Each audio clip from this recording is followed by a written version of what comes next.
This month, we are going to be talking about mental illness, and we have Dr. Andre Fields in the studio. Oh yeah. There's a lot of solutions. I think just echoing the question, I hope I don't get too off track about spirituality and mental illness.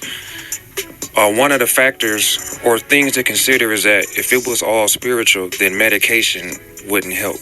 And so if medication can alter a person's emotional experiences and their perceptions, then that goes against spiritual principles. Because in theory, if something spiritual, something physical can't control it. So, but anyway, what has been found to be effective, of course, is therapy.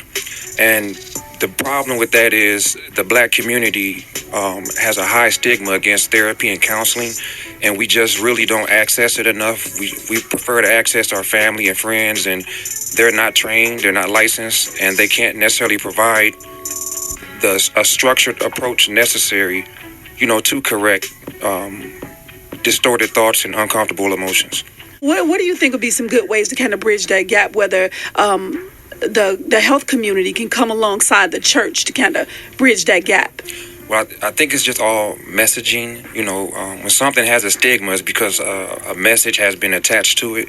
And so we have to work together to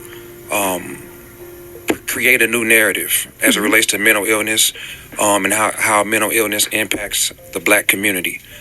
When you hear things like this, because I'm pretty sure you've heard about all these suicides that have been going on lately, and I'm like, man, is there something in the water? Is this normal? Is something going on? Like, what's up?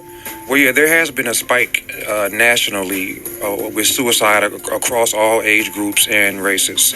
The big difference is recently Black children, between the ages of 5 and 10, have been killing themselves at a rate like twice that of white children. And so once it gets to adolescence, the trend actually reverses, though.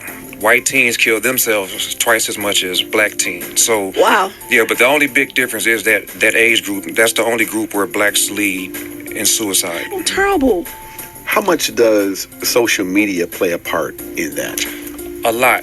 It plays a big part because a lot of times when children are considering suicide, it's because of either they are experiencing loss or they're experiencing some form of bullying or abuse.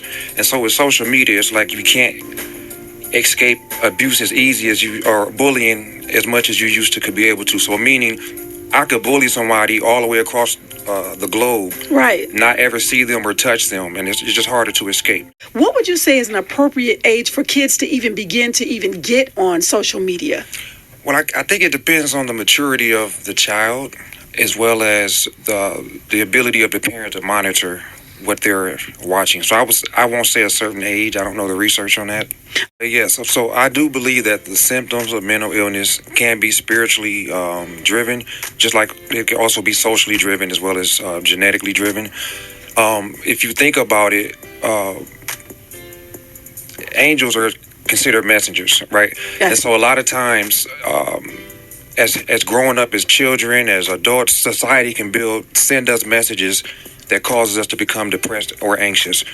So on the other side of that coin, I do believe that there are messengers, fallen angels, another word. Demons, yeah. Say it, doctor. But at the end of the day, they're still messengers. It's almost like, remember the cartoon with the devil and the angel on the shoulders? Yeah.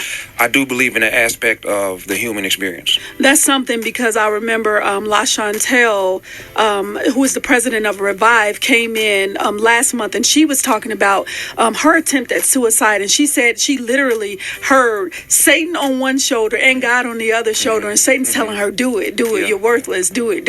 And God was on the other shoulder saying,